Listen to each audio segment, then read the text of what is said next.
You're listening to Just Hit Play with your hosts, Peter and Nick Cabral. If you're tired of your stagnant, streamed music feed, then strap yourselves in for an intergenerational sonic journey through Peter and Nick's favourite songs. Welcome to episode 151 of Just Hit Play. I'm your host, Peter. With me is my co-host, Nick. Nick, how you doing? I'm doing quite well. I've had a good week thus far. Good. Yeah. How about yourself? Yep, everything's going well here. It's really getting warm. Like we're having like 31, 32 days, and it's not even summer yet. So it's getting pretty brutal already. So the aircon's putting in some work. I don't have aircon. I got aircon in just in the bedroom, not in the house. So. Right. Yeah, just that one bedroom unit. Just the one room. It must be putting in work. Yeah, I have fans. I have ceiling fans in every room. I have a pedestal fan. It's funny. Last year I went to Bunnings, which is a local hardware store. Not a local hardware store. It's like a nationally. There, you can go anywhere in Australia and there's Bunnings. Like it's like the home hardware sort of stores. And I bought an industrial fan. And it was way too much. So I use it now in the garage when I'm doing photo shoots. If I need like a wind machine. For any photographs that I'm taking, that's when I use the or if I'm doing a workout in the garage, that's when I use the industrial fan. It was too noisy. Like we'd have to crank up the TV just to hear the TV. So right now I got a pedestal fan and just some ceiling fans going. Do you often do workouts in the garage, or is this a frequent thing? I try not to in the summertime because it's really unforgiving. It's too hot. It's more of a fall winter sort of exercise. Yeah. I see. Well, Stay safe out there. Can't have you getting heat stroke and burning to a crisp. It's funny. Tomorrow, I'm photographing a football tournament. It's a 5-a-side tournament. It starts at 9, I think, and it's going to go till about 3 or 4 o'clock. So I'm photographing it. I'm not playing in the tournament. I have no idea why they hold it. It's every year around this time. I have no idea why they hold it in the summertime or this close to the summer because it is literally brutal. I'm lucky. Usually we're in like a press tower, so there is shade up there. But I'm preparing. Like I've got 2 bottles of Gatorade, a huge bottle of water. Just to get fluids in me, and then sunscreen and all that kind of crap because. Yeah, I came back one time and I was just burnt to a crisp because I was just walking around all day and I was in no shade whatsoever all day. And yeah, I had a really bad sunburn. So I'll never do that again. Yeah, see, there you go. People don't talk about the dangers of being a photographer, but that just illustrates it right there. Yeah. Do you know what's funny here? Because there's a lot of skin cancer in Australia, as you can imagine. It's the tip of the ears, like the top part of your earlobe gets a lot of skin cancers, and the nose. So you have to really put on a lot of sunscreen on your ears, especially because people forget to do their ears. Right. Yeah. So it's the ears and noses that get a lot of skin cancer here. That makes sense. That's a PSA to all our listeners. Don't forget the ears and nose. Yeah. Especially if you're in Australia. Don't come to Australia in the summertime. Come spring, like September is a great time to come to Australia, or March is a great time to come to Australia. You guys came in March and the weather was absolutely brilliant when you were here. Yeah, it was fantastic. Yeah. So yeah, don't come in the summertime. It's awful. Yeah. And speaking of the footage, you guys win today? 2-0. We beat the mighty. I don't even know the name of the team. Some Greek team we beat. Yeah. Oh, so okay. Probably like the 4th best team in the Greek Super League. I think they're 2nd in the league right now. Yeah. So nice. Congrats. Good for you. Yeah. Guys. So the mighty, whatever they're called. Yeah. But but United fans are losing their mind because obviously United just beat Man City 4-1 in the Champions League. Yeah. Oh, you mean Sporting? Sporting. Sorry. Yeah. So Sporting. Yeah. Sporting. Yeah. Sporting beat. No, I'm joking. But we saw that as a victory for United. Oh, I see what you're saying. Oh, yeah. Because you guys are all Sporting fans because of Amaran's coming, who's now the coach of Manchester United. Yeah. I actually like that guy. Liverpool were looking at him for a bit last year. They were. Before he went with Arne Slot, but yeah, he's a good manager. He did some training in United back when Mourinho was in charge. He did some of his badges here in Manchester. So apparently he said that this was the job he's waiting for now. Take that with a grain of salt. I think he would have said that for any big club he would have gone to. But you kind of have to say that. He's saying the right things. United fans are like, oh, yeah, he's waiting. He was waiting for us, right? So, take that for what it is. He plays an interesting formation, definitely different than what United play currently. And, the question is, do we have the players to play that, his preferred formation? I don't know. I guess we'll find out. We'll find out. Yeah. Well, exciting stuff for you guys. Yeah, it's interesting where, you can't win the league. We're probably not going to win the Europa League, League Cup, FA Cup. Those are, you never know what will happen in those. Those are just one-offs, right? It's funny what you hold on to get you through the season. Right? It's like, it's other victories, it's other battles that you really look forward to. So, yeah. That's it. That's the life of being a football fan. Yeah, it's pretty interesting. Well, you're going first this week, so why don't you tell us about your artist, and let's go for it. Yeah, sure. So, contrary to popular belief, this is not a weather and football podcast. Yeah, it could be. It could be. It could be. But yeah, I guess I'll talk about my songs. Yeah, and I say songs because this week I initially asked you to listen to the track Moon Music by Coldplay. But I was listening to it today and I thought, you know what? This song leads perfectly into the next song on the album, which is Falling in Love Again. And so I asked you to listen to both. Yeah. And Darren, why don't you just hit play on Moon Music by Coldplay? And we'll talk about that and Falling in Love Again.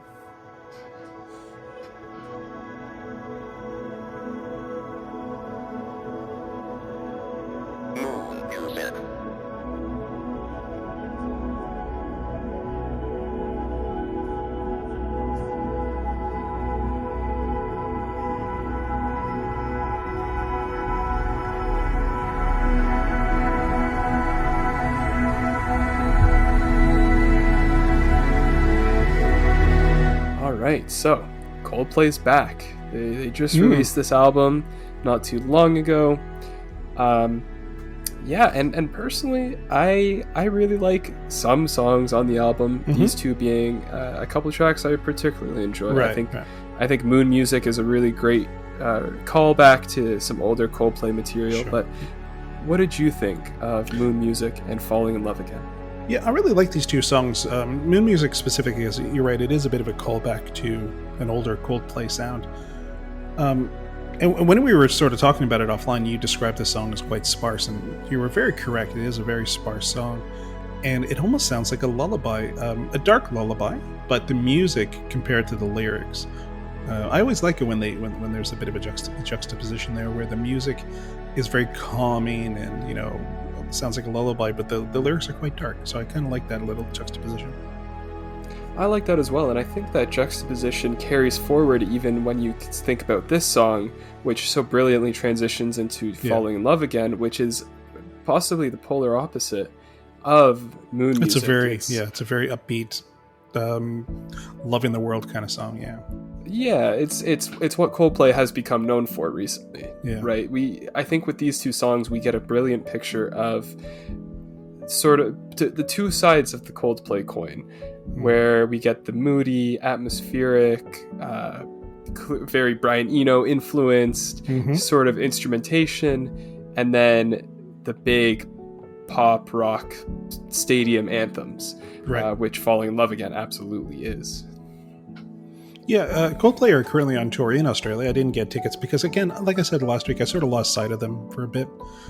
I saw them probably 10, 11 years ago. It had to be more than 10 years, so probably 12 years ago I saw them last. And I really enjoyed the performance so much that it angered me how much I enjoyed the performance. Because, I am a Coldplay fan, but I'm not that big of a Coldplay fan. I was kind of pissed off of how good they were. But again, I sort of lost sight of them. And didn't even know they were on tour until I saw recently, just on some highlights, that they're playing somewhere in Australia. Well, I didn't even know that they released this album until they announced a tour that they're coming to Toronto for 4 shows. and I actually was lucky enough to get tickets to one of them good. Yeah. for retail face value, which was only like, I think I only paid $120 for floor. That's pretty good. Which, yeah, general admission floor. So Yeah. I'm very excited about that because the same ticket's now selling for like $900. Yeah. But anyway, I saw them in 2017 on the Head Full of Dreams tour, and I agree with your assessment. They were so good. These guys are professionals. Yeah, I think they've cracked it. I saw them at a stadium, like an outdoor stadium. And I'm not the biggest fan of outdoor stadiums because I think the sound doesn't carry very well. But whatever they've done, they've cracked the sound. I could hear everything. Like, sometimes, a sound wave will come in and you're not sure what the singer's saying, or it's a little bit muddled. That was not the case at all. I heard every little instrument. I heard everything the singer was saying. I don't know what they've done, but they cracked the sound for that gig. It was amazing. And the light up wristbands they use, it's so cool. Good idea. Yeah, great stuff.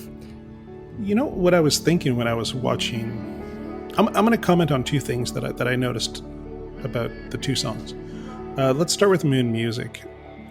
I recently watched a documentary about the Tragically Hip that I think was on Prime. Mm-hmm. It went through their career up until Gord Downie's death. And what I found really interesting is some of the later albums, one specifically, Gord Downie sort of took over and he did everything. He booked the studio where the studio was. He got the producer. And when the band showed up, the album was pretty much recorded. And he had taken over and wrote out the lyrics, and him and the producer laid down all the tracks. And the band pretty much just became session musicians. And how angered they were about that. I thought, is Coldplay going that way? Has Chris Martin has he become Coldplay and the rest of the band? There's no indication that this is happening. I'm just asking the question that Coldplay are more like session musicians now, and Gord Downie, what's his name? Chris Martin has become Coldplay. What are your thoughts? I wouldn't be surprised at all if there's a lot of truth to that. And I say that because I think the shift happened sometime around 2017 when they released A Head Full of Dreams, that album. I'm not sure if it was that album or shortly after, but whenever they started working with Max Martin, you know who Max Martin is? Mm-hmm. The Swedish guy. Yeah, the Swedish super producer, literally 100 he writes everything. 100,000 Billboard hits. He writes every pop song ever and produces every pop song ever. Yeah.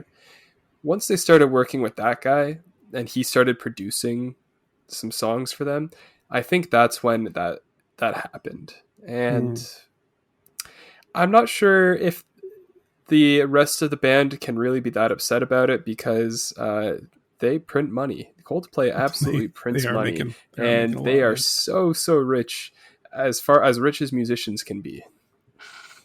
It's funny in that La Vida album, which was a Brian Eno, I think that might have been the last truly Coldplay as a band album, because Brian Eno is that kind of producer, more about a collaboration, more about the band. I think you're right. I think they've moved from that sort of dynamic to something completely different. Yeah. Well, I'm not sure if you noticed, but on Moon Music, there's another guy credited. On Apple Music, it's credited as Coldplay and John Hopkins. Are you familiar with John Hopkins? I'm not, no. John Hopkins is basically Brian Eno's protege. Right, okay. Brian Eno caught wind of him and invited him to come to the studio and jam and hang out with him for a bit. This would have been, when would that have been? Sometime in 2004, I think. Yeah. Something like that. So he'd been working with Brian Eno since then. Right. And John Hopkins was in the studio for Viva La Vida, that album, helping Coldplay with that. So Moon Music is, at least musically, the product of this Brian Eno protege, John Hopkins. It's funny. Eno has a habit of this because Daniel Lanois, who's a Canadian producer, who went on to produce not Paul Simon, Peter Gabriel, U2, Robbie Robertson, Bob Dylan. again, he was a Brian Eno protege. Brian Eno happened to be in Hamilton, Ontario, because that's where, what's his name? That's where he was. Daniel Lanois was, and he'd heard about Daniel Lanois, and he went up to meet him in his studio in Hamilton, Ontario, and he sort of brought him into the fold, and Daniel Lanois became a protege of Brian Eno, so he has a habit of doing this. There you go. Yeah, I'm not sure if you're familiar with Brian Eno's album Another Day on Earth, one of his 30. Yeah. But The Fullness of Wind. That's my favorite track of Brian Eno. Yeah. I haven't heard that one. I really like the music for Airports. Yeah, that's a good like one too, a lot. Yeah. That's my favorite Eno album. Yep. But yeah, I think that's why I like Moo music so much. Like it very clearly has that DNA to it. Yeah, sure. Which I absolutely love. Like I really like music that just sounds like that. So I was very excited when I tapped on the album and saw that John Hopkins was on the very first song.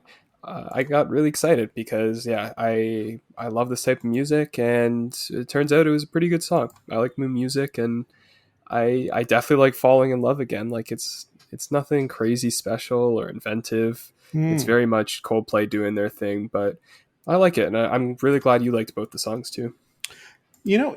It's funny with the second song. Because I watched the video, because I love watching music videos. And it brought up an interesting thing. Now, have you seen the music video for the second song? I actually haven't, no. Okay. So in the song, there is a sign language interpreter being used. She's signing what Chris Martin is singing. Right. And at some points, all we see are her hands. You don't see her face when she's signing. Now, I worked with the deaf community for about 10 years. And facial expression is so important to sign language. You can't have sign language just being hands. Because you have to set the tone of what you're signing, right? And that's where your facial expressions come in, whether you're angry or happy. You can do that a little bit with the movements of your arms and the movements of your hand, whether you're angry or happy, whatever. But facial expressions are very important in sign language. So when the signing was happening, it was just arms. I'm thinking, as a deaf person, I would think they're like, what the fuck, right? Yeah. Like that's not sign. Sign is facial as well. I just thought that was really interesting. That is very interesting. Do you think that was like a miss on their part? Like they just no, sort of dropped the ball on the fact that they need the face in there, or what? No, I think they went for more of an artistic expression because it is beautiful. It's just seeing a pair of arms signing against like a really, really black backdrop. It was quite beautiful visually. That I think that's probably where they went with that sort of scenario. Okay. Yeah. I mean, that makes sense for sure. Yeah. Was it a good music video otherwise? It was. I'll just say one other thing that it just reminded me of. When I worked because I worked at a place that assisted deaf people with communication. One of the things that I went to go see was the Brisbane Planetarium doing I'm going to call it a movie because I don't really know what a better expression would be. So it's about the universe, right?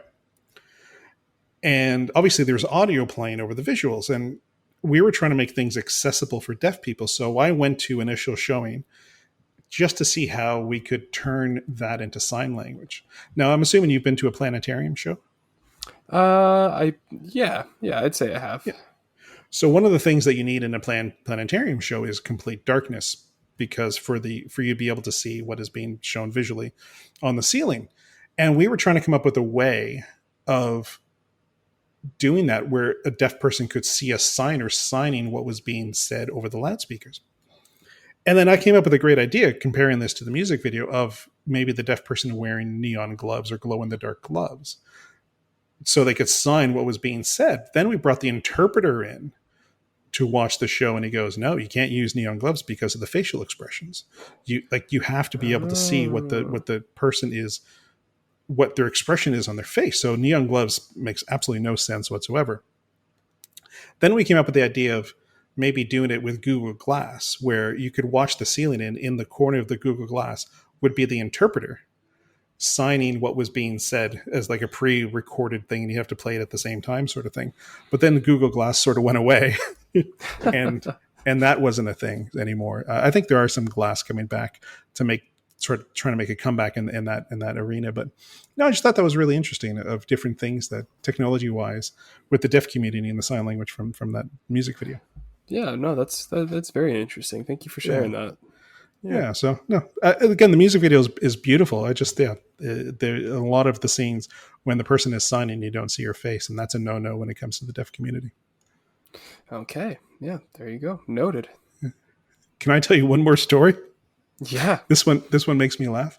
We used to do for art galleries. So sometimes when you go to an art gallery, you can get like a little device where you can listen to an audio about each painting you go to. Mm-hmm. And we were going to do that, but for deaf people. So we're going to put a little QR code next to each painting. They can scan the QR code, and on their phone would be an interpreter signing what the painting was about. Okay. And we were going to do a jail. There's obviously Australia, where I live, it's all the early settlers were all convicts, and there's some really big jails here where they jailed a lot of prisoners. And a lot of these jails are really historic, and so you can do tours of these really historic jails. And we were doing the sign language version tour of this thing. And obviously I'm not deaf and I'm not a signer. So I would just go in and I'd produce it, and I would go in and check on how they were doing. And there was a deaf guy who was doing the signing. He was going from a script, and then he would do the signing. And I walked into the room where they started signing, and he just exploded in laughter and bent over double and was just laughing his head off as I walked into the room. And I was taken aback, and I was like, what the hell's going on? And then the interpreter he was working with, who was a friend of mine, Mark, he goes, oh, he was just about to do the sign for anal cavity searches that they had to do when the prisoners got to the jail. Oh my God. And I was like, oh, okay, I'm going to leave. So, yeah. Oh, I don't even know what that would look like in sign language. No, I didn't see it. So I left because he was laughing too hard when I walked into the room. So, oh, that's hilarious. Yeah, so I never did got to see that sign, unfortunately, or fortunately, I guess the way you can look at it. Well, yeah, depends on your viewpoint. Yeah. So yeah, that was just my memory of working with deaf people for a long time. Well, cool. Well, yeah, thank you for sharing. That's some good stuff. And anal cavity searches aside, how did you feel about the songs overall? Like, again, are you happy with this out of Coldplay, or like, you know? What are your thoughts? I think they've gone to a very a genre that a lot of older bands get to, where it becomes a little bit more atmospheric, and it doesn't sort of sound like how they used to sound. They've expanded their sound because they have all the money in the world. They can be in the recording studio for years. I think they've fallen a little bit into that trap where it's not, while Moon music is simple, it's not simple as like guitar, drums, bass, piano. It's definitely evolved their sound. So I think they've fallen a little bit into that trap.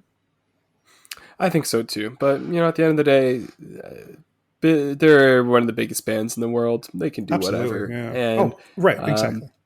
And schmucks like us are still going to go see them live because they put on such a great show. Absolutely. Yeah. No, I have no fault with the music. I thought the songs were really good. Those are just my initial thoughts. I agree. No, and I agree with that, because I think their early stuff had a really, really high peak, and they haven't gotten back to that, but they're still making music that I enjoy. And really, what more can you ask for at the end of the day? Yeah, exactly right. Yeah. No, again, good songs. I really enjoyed them. Cool. Now, are you ready to talk about your song? Because I really am. Okay. So I got you to listen to some twee songs, or twee pop, which is a very specific form of pop, which is really jangly guitars, really lovey sort of lyrics. And I could not think of a more twee pop song than a band called Cub from Vancouver, with a song called New York City, which was released in 1995. This might be the most twee song of twee songs that has ever been recorded. So Darren, hit play on Cub, New York City.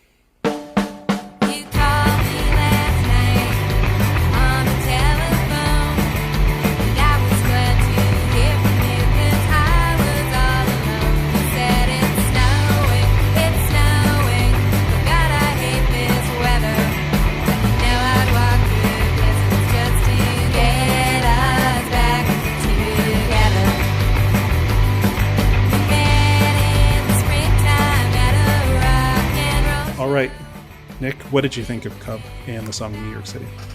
So I'll say this.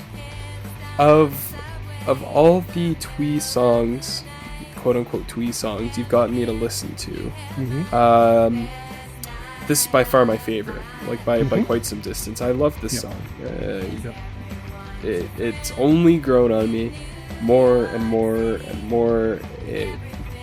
This is a fantastic song, and right up my alley too. Like, you had to have known I'd like this, because I kind of figured. Yeah, fantastic song. Like, I've never heard of Cub, never heard of this song, but man, what a banger!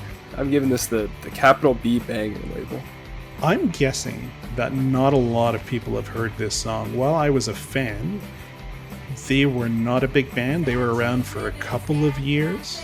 I think they put out 3 albums. They were not a thing. You would have to have been searching for Cub to know this song. And I just happen to have always loved this song, and that's why it's always stayed with me. Yeah, I get it, because this feels like a song where it's a hidden gem of a track, you know? Like, if you know, you know.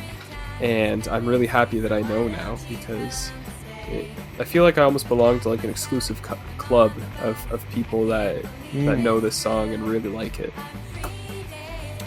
So again, it's twee pop. They also had another style called cuddlecore, which makes perfect sense. Yeah, so sometimes at their live shows, they would wear pajamas, and they would give presents to the audience members in the show. So it was a very intimate, cozy kind of live performance. That's sort of what the band was about. Okay, interesting. I like that. You know, normalize wearing pajamas to concerts. That's right. Yeah, that's pretty good. I can get behind that. Okay, so this is where it becomes interesting, because there's not a lot of information about Cub. They were around for about 4 or 5 years. So there's not a lot I can glean from information about the band. So what we're going to do instead is we're going to talk about some of the artifacts from this song, okay? All right. Okay, so in the song, she talks about she received a letter from a gentleman caller in the mail. Okay, so this song was released in 1995, probably would have been written, say, 93, 94. So email was not a thing. So letters are totally plausible for someone to send a letter to someone from New York City to Vancouver. Wow. All that way, like all that distance. Yeah. A letter. Yep. And then, okay, so let's talk about long distance. Phone calling. Long distance is not a thing anymore, because you can Zoom someone, you can go on Skype, you can go on FaceTime, where it doesn't matter where someone is in the world. It doesn't cost anything, correct?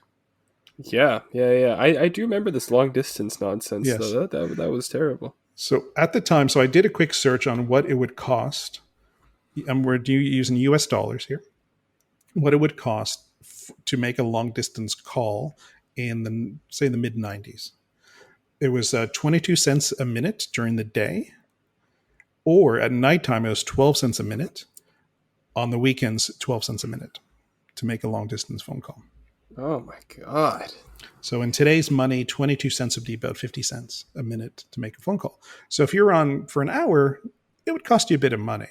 So again, long distance, while it was obviously used, you had to be quick. You were being timed. So you could not be on the phone with someone for hours. You would have to relay your message relatively quickly, and then you're off the phone. Oh my God. Yeah, what an antiquated, awful thing in human history, like the long distance phone call. I'm really glad that as a society we've moved past this need for a long distance phone call. Yeah. Okay, it gets worse, Nick. So now we're going to talk about another line in the song where she gets on the bus and she's 3 days from New York City and 3 days from you. Okay, so let's talk about the bus. From Vancouver to New York City, it would take about 108 hours and 45 minutes, right? Yeah. If you were to get on the bus today from Vancouver to New York City, I did some research, it would cost $214.99. It would take 108 hours and 45 minutes from the bus from Vancouver to New York City. If you flew, it'd be about $256. And again, we're using today's money. This is from something I found today. But, right. So how much easier is it to fly than take the bus? The difference is minimal, right? When you work out the distance involved and how long it takes you to travel. It's a 5-hour, 6-hour flight compared to 108 hours by bus. But in the 90s, that wasn't the price. So I couldn't find out how much it cost back in the 90s for a bus trip or a plane trip. But it was so much cheaper to take the bus. And if you're a young person who didn't have a lot of money, sometimes taking a bus across country is what you would do. So that is a very typical of what would have happened back in the 90s. You would have taken the bus. You probably wouldn't have flown because it was too expensive.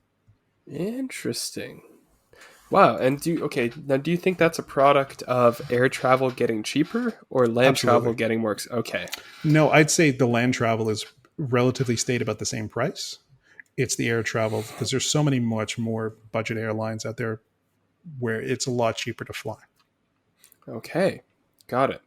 Wow. I cannot imagine taking a bus from New York to Vancouver. That sounds to me pretty awful. Like I just would not want to do that at all.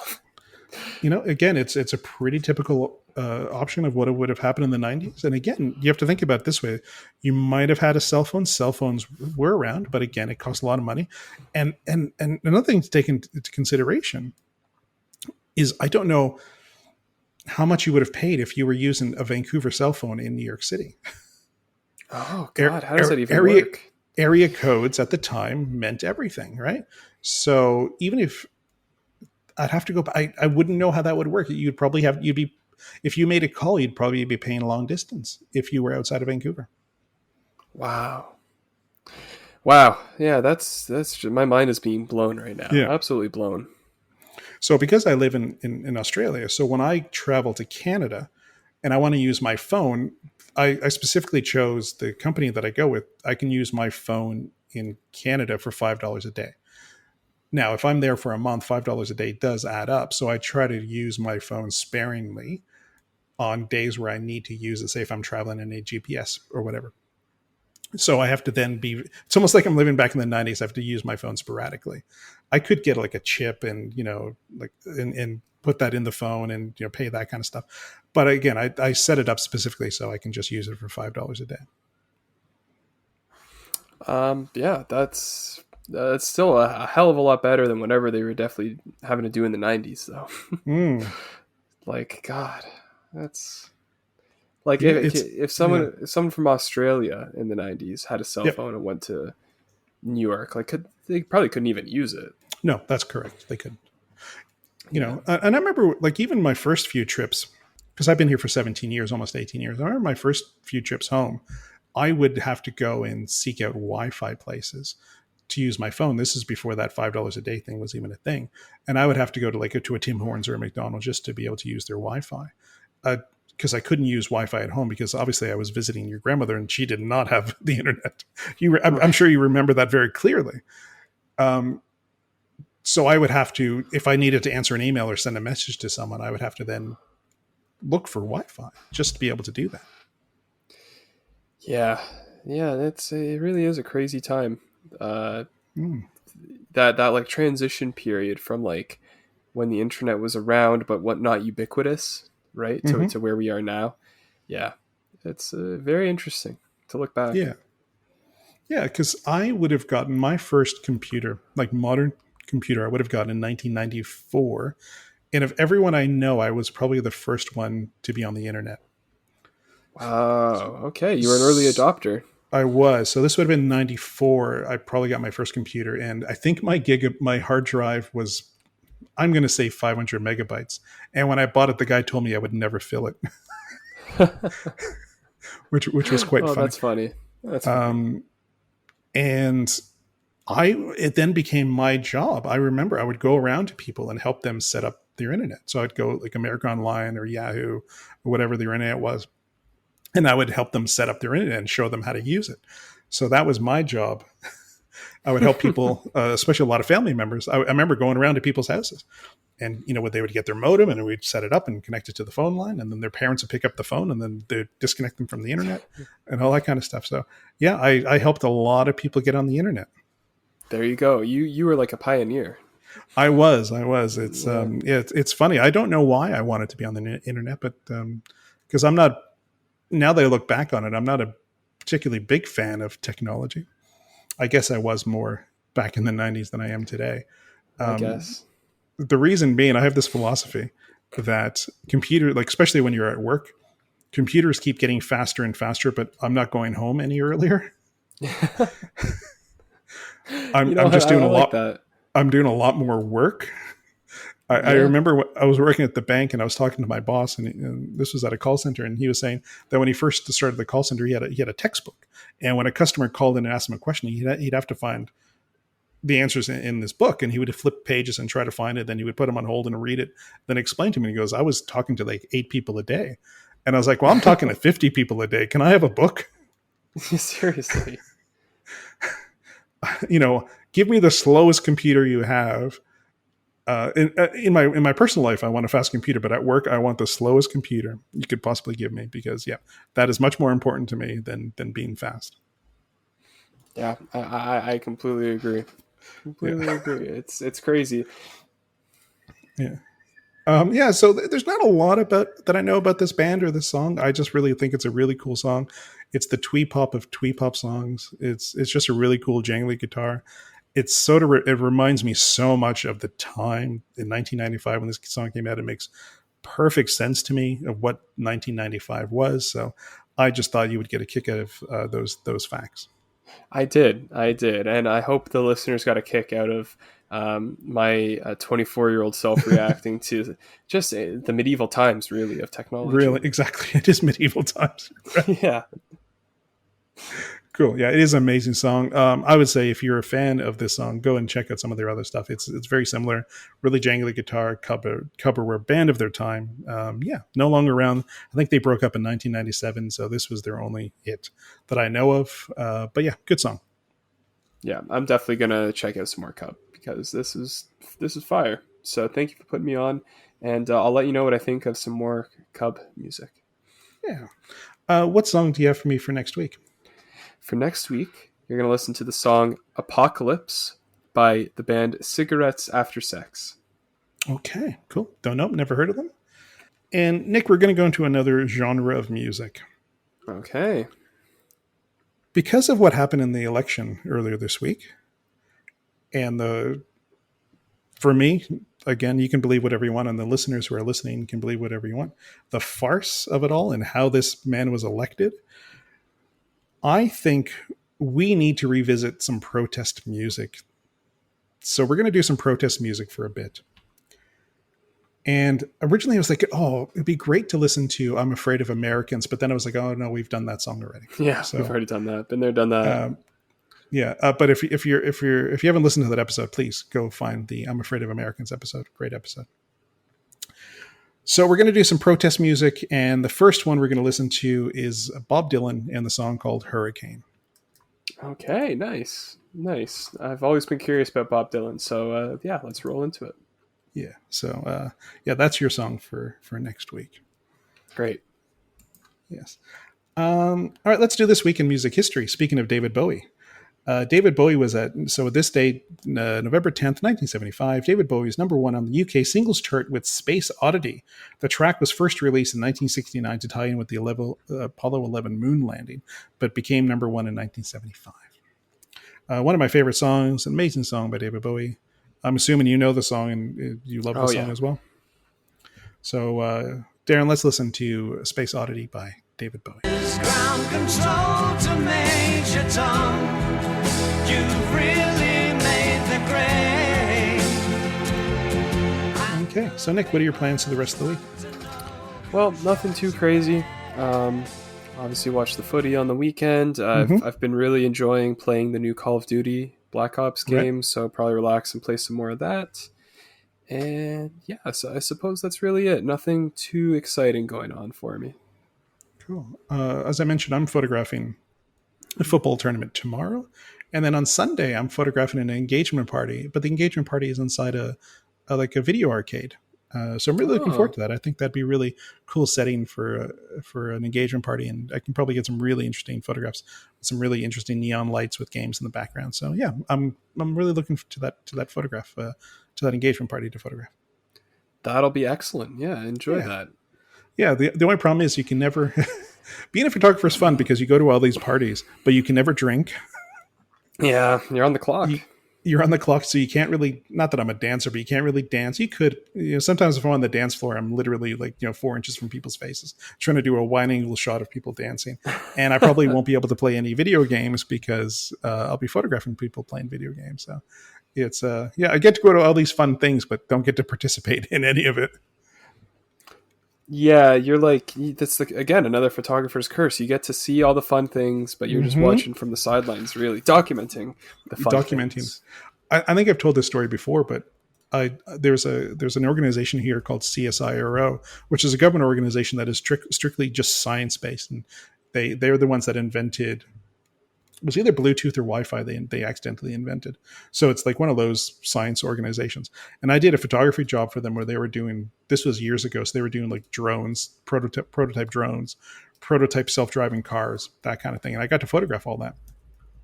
And they were showing people from Boeing, from America, all these new technology that they were developing, like robots, a lot of robotics and things like that. And I'm photographing them, get to see all these really interesting toys. And then they start walking into a warehouse and they let all the Boeing guys in through the door. And then I went to go through the door and they're like, nope, that's as far as you go. You can't see anymore. I was like, oh, come on. Oh, so man. I have no idea what was behind that door and what technology I wasn't allowed to see or photograph. Yeah, I guess you'll never know. No, I have no idea what was back there. So that was one of the regrets of my life is I didn't go through that door to see what the CSIRO had invented. Oh, that's too bad. Yeah, next time. So we're going to talk. Exactly. We're going to talk about our independent artist this week, and the band is called Heartlocker, and they have a brand new song out called Heartlock. Very similar to the name of the band, so that's pretty cool. They are an Australian, highly energetic rock pop group renowned for their catchy melodies and driving rhythms. Formed in Brisbane in 2022, the band features powerhouse vocalists and an all-alluring frontwoman Tyra Aberwin, and hope I'm saying these names correctly, showstopper guitarist Mitch Early, rhythm dynamo Callum Pascoe on bass, and energetic high-octane drummer Luca Thompson. So thank you very much, guys, for letting us play your song. They reached out and asked if we would play Heartlock. So this is Heartlock by Heartlocker. And Nick, we're going to talk to you next week.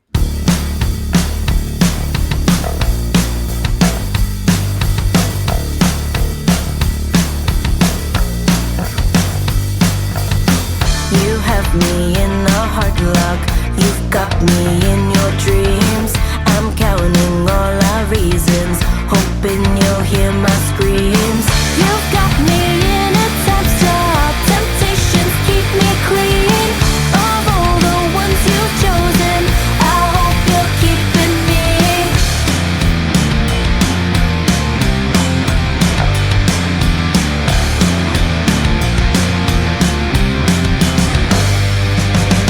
You have me in a heartlock. You've got me in your dreams. I'm counting all our seasons, losing my self-esteem. So I'm breaking in your heartlock. Sick of this dormancy, tortured and cheating habits. Leave with some dignity. How did we get here?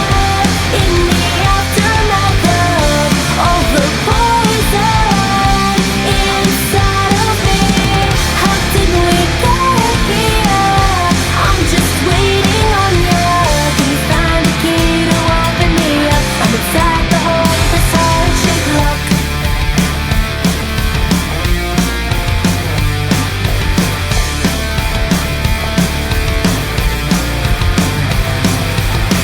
You've opened up my heartlock, seen my reality, sold all my father's ashes, threw them into the sea. I couldn't even hide it, my demons, my disease.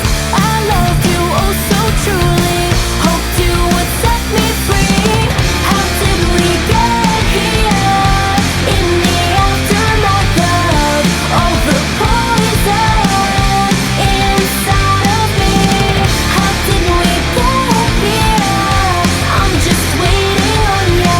Can you find a key to open me up? I'm inside the hole of this heart-shaped lock.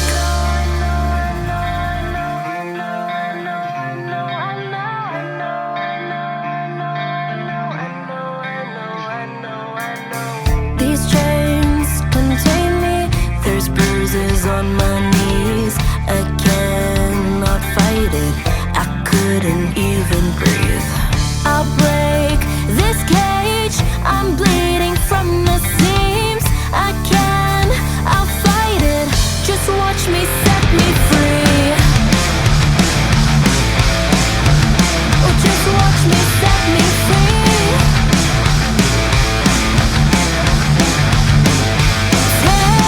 Take me away, I'm the sin, you're the saint. I'm the ghost in hell and I wish you well, and you'll never see what you meant to me. And I couldn't say your love slipped away, and I'll pray to God to let me live another day. Don't let me live another day. I'm stuck inside your heart, love.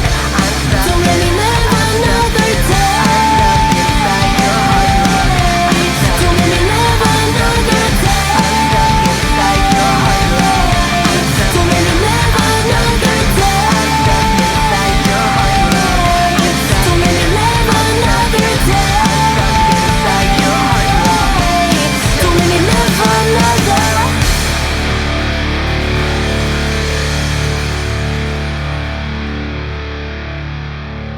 You've been listening to Just Hit Play. To contact your hosts, Peter and Nick, or to be featured on an episode as musical talent, email justhitplay7300@gmail.com. Keep up to date with news and announcements by following on Instagram and Facebook, linked in the show notes. Subscribe on your favourite podcatcher to tune in next week for more sonic delights.